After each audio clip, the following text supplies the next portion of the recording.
Chris? Randy, did you feel that it was a case tonight where some of the small details in the game cost you guys? Yeah, I think that if we want to be blatantly honest, we made some mistakes that ended up on our net.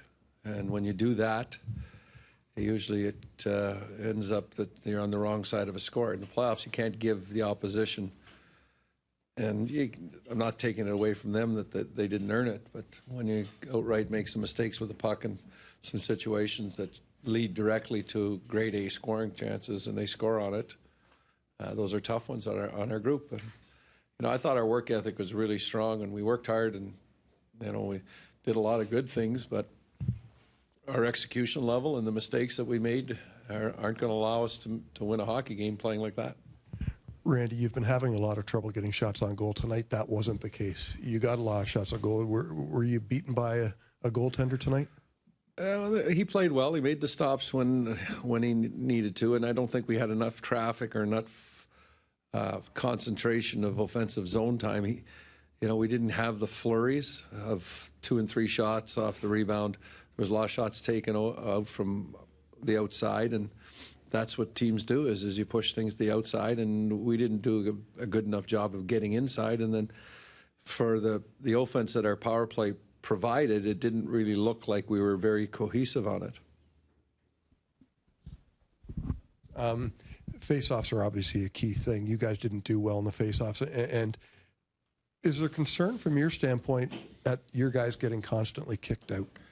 Well, I had a discussion with the linesman because from our guys' perspective that there was some things going on out there in the face-off circle that they deemed wasn't, I hate to say fair, because if you ain't cheating, you ain't trying. That's my theory on face-offs, but that we were not, taking up the position that we normally would get being the home team. Usually that the explanation is it's visitor down, home team down, puck down. And our guys felt that there was some things going on with it in the face-off circle, and thus we were getting removed from it unfairly. That's their explanation. I asked the linesman what was going on, and that was his explanation, that he felt our guys were impeding on the circle. Randy, about Jake Gardiner, he had some misadventures in the first period and then had a very strong third period and the goal, of course. Can you just talk a little bit about how, going forward, how you weigh the risks versus the upside that he brings to the team? I think as the more games that Jake has played, and specifically the 2 in the playoffs here now that he's played, that the mistakes that he's made are much more manageable from a team standpoint versus where he was very noticeable on the positive side. His positives are far outweighing his negatives. So hopefully that's a sign that the young player's developing, and he separates himself in some of the things that he does out there with his skating ability and puck moving ability, and we just want to limit the amount of mistakes, and if he continues along this line, it's very noticeable that he's making an impact on the game. Randy, did you think that playing at home and getting the first chance for a lot of these guys to play at home played any factor in the game? You might look at it that way, but I don't look at it that way. I thought our fans, it was a tremendous amount of energy in the building. With the towels were very visible. Specifically, when you give up the first goal, it kind of sucks the air out of the building, but that didn't happen here tonight. It was very unfortunate that we give up the third goal because it was a 2-1 hockey game, and we had the building going our way, and there was a lot of energy and momentum going, and we made a mistake on the clearing of the puck, and we give them a goal. I think it was the very next shift, and that takes the wind out of your sails. But they came back for us, and they worked, and they cheered hard for us, so we can't have any complaints with what our fan base has provided for us in the building. What did you think of Phil's effort tonight and just keeping him away from Char?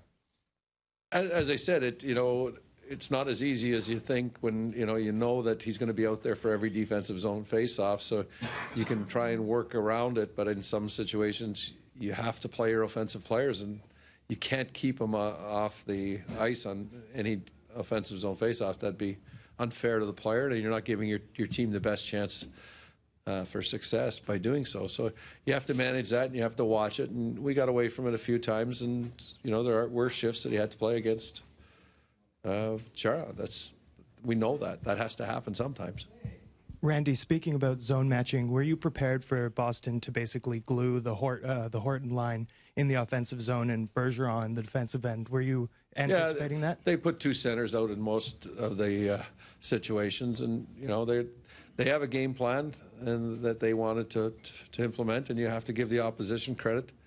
They played hard. They came in and they forced us, and we made some mistakes, and consequently they won the hockey game.